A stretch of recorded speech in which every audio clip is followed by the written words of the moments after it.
Hello, you're watching World Talks on TVP World. My name is Sascha Fahrbach. European Commission President Ursula von der Leyen visited Canberra this week to finalize a long-awaited EU-Australia free trade and security agreement amid a backdrop of global trade tensions and critical mineral competition. Now, the deal follows a flurry of European trade initiatives that the bloc has undertaken recently with Mercosur and India, aiming to reduce dependency on the US and China. And now to discuss the latest, we're joined by Iain Begg, Professor Research Fellow at the London School of Economics. Good to have you with us here on TVP World.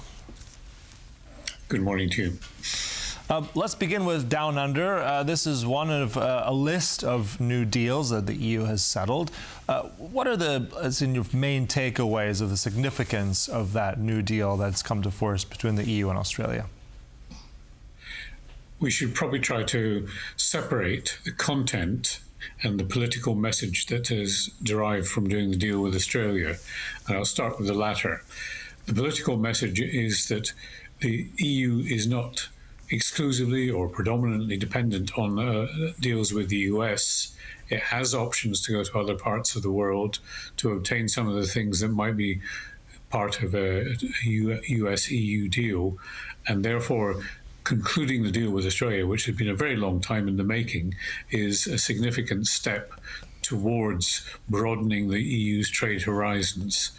As you mentioned in your introduction, there's also initiatives with India, with Mercosur, and with other parts of the world. The second is what its content is. Now, for a long time, Australia has had a trade deficit vis-a-vis the EU. We sell more to them, or if I can still use the pronoun we for being part of the EU, we sell more to them than they sell to us. But they offer things which are significantly cheaper and potentially useful for European consumers, like a tenfold increase expected in the volume of Australian beef. Now, don't forget, they have cattle ranches the size of Poland in Australia, so they have great economies of scale in producing many agricultural products. For European producers, tariffs on cars will go down, and that's the kind of thing that's going to suit a beleaguered European car industry, which is suffering for other reasons. So there's give and take, and it looks as though the deal has been done in a way which is going to benefit both sides. Mm-hmm. I'm just curious also about the timing of all this. I mean, this is not the first time we're reporting on so many of these trade deals in the span of a few months. Many have been at least provisionally adopted. For looking at Mercosur, I'll get that to a moment. India as well, now Australia. Now the EU isn't really known for doing things quickly. I mean, looking at also, you mentioned politics and content. Let's say how much of this is really driving this, and how much of this, let's say, is a reaction to, let's say, very bumpy relations with the United States? It's undoubtedly part of it, although we shouldn't lose sight of the fact that the EU-Australia trade deal has been under discussion, under negotiation for more than 8 years. So you're correct, EU trade deals take a long time, but that's because trade deals everywhere take a long time. It's only when you have a certain person in the White House who believes they can be done in 10 minutes that you break with that tradition. Trade deals are a very, very slow process because there are so many interests that have to be accommodated and so many details that need to be made correct before you can settle it. So I would say that the EU-Australia trade deal maybe has taken longer than normal, but if you already mentioned Mercosur, that's been decades in the making. Mm-hmm. Decades in the making, but at the same time, not quite really over the threshold. I mean, one of the things was immense pushback from the farming lobby. Eventually, there was an idea that, yes, there was agreement in that whole process, but then there was resistance from the European Parliament. In fact, there's provisional agreement now from May 1st, but there's still that legal challenge from the European Court of Justice. So doesn't that send a bit of a mixed signal of how real this trade deal is? Well, that's in some sense just normal politics. There are winners and losers from every trade deal. It's not as though every trade deal benefits everybody. And the farm lobby will see the possibility of goods coming in from Argentina, beef, goods coming in from Australia, beef, And that's contrary to the interests of European beef farmers. So you understand why they're a lobby that opposes it, and they have supporters in the European Parliament. It's also worth recalling that the agricultural lobby is very well organized. They are able to put tractors in the Rue de la Loi in Brussels or in the Champs-Élysées in Paris in a way which makes politicians stand up and take note. So that power of the lobby is something that has to be overcome by saying there are greater benefits for others, such as consumers, right across Europe. And the job of politicians is to reconcile these two perspectives. Mm-hmm.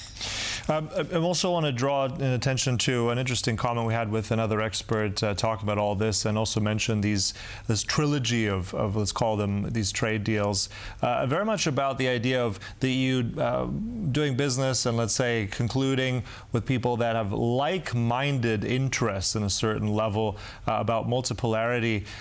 How much of that rings true, and how much does that apply to the United States at this point? Well, clearly the United States is the outlier in this, because the whole stance of the White House now is bilateral trade deals, no longer the multilateral trading system based on the World Trade Organization in Geneva. The Europeans, the Australians, even the Chinese would like to retain that multilateral approach, but it's dying on its feet, so it's quite hard to see how it can be maintained. But there's also security dimensions to this. A key element in the EU-Australia trade deal is access to these critical raw materials, which Australia is able to offer because it's a large country with great mining interests. If the EU is in competition with the US for, let's say, the rare earths, where China has a strong presence in the market, it's something where the EU is able to diversify its sources of supply and underpin its economic initiative. So they're all these different strands come together in trying to explain the way it's happening. Mm-hmm. And also coming back to what's happening right now in the next couple of days, I mean, the European Parliament is supposed to give its at least a green light once again to this massive EU-US trade deal. I mean, that was a long time coming. Part of that component in Turnberry in Scotland, when this was actually going down between von der Leyen and Trump, factored in a lot of energy. There was a comment, I believe it was just to Politico recently, yesterday, from the US ambassador about this to the European Union, saying that economically it would be malpractice not to vote for this, and also hinting that if it doesn't go ahead, there might be consequences for LNG supplies for Europe. I mean, what do we make of that kind of tactic? Is this still going to go ahead, or how do you take the words there from the ambassador? Well, with what we would say in British English is a pinch of salt, with great skepticism, because the idea that LNG supplies, which are after all in the private sector in the US, would not be sent to Europe if Europe is squeezed out of the Middle Eastern supply sources is ridiculous. Can you really believe that an ambassador in Brussels is going to tell Texas oil and gas producers you can't sell to Europe? Of course not. But that's all part of the game.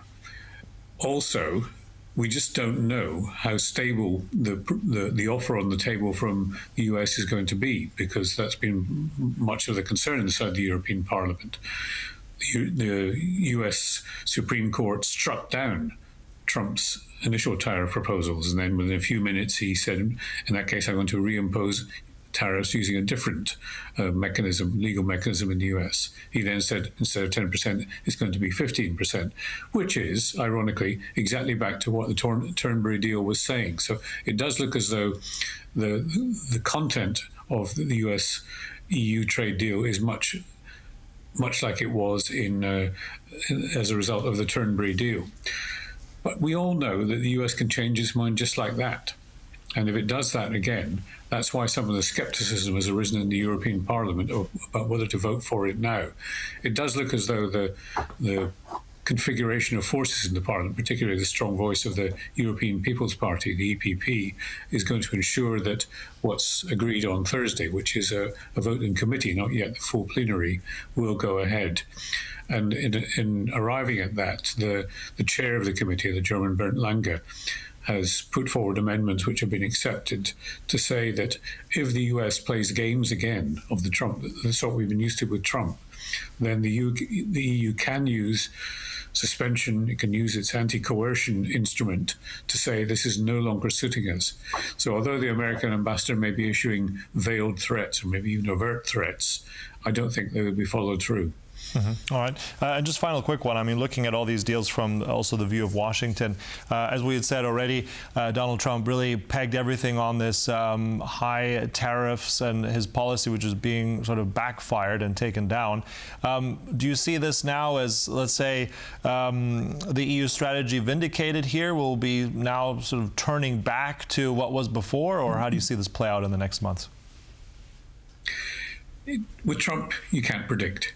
The only thing that's predictable about Trump is he's unpredictable. So I think we need to stick to that formula. However, the US economy is going to go through a period of difficulty because in spite of being energy self-sufficient, prices are going to be driven up. And Trump is facing midterm elections in November. So there's an economic dimension in the US to consider here. They need the trade deals. They need other parts of the world to be buying from the US. And that consideration is bound to have some impact on a rather capricious president who makes policy on the hoof and does things a very different way. Just contrast the Turnberry deal a year ago with the Australia deal taking 8 years.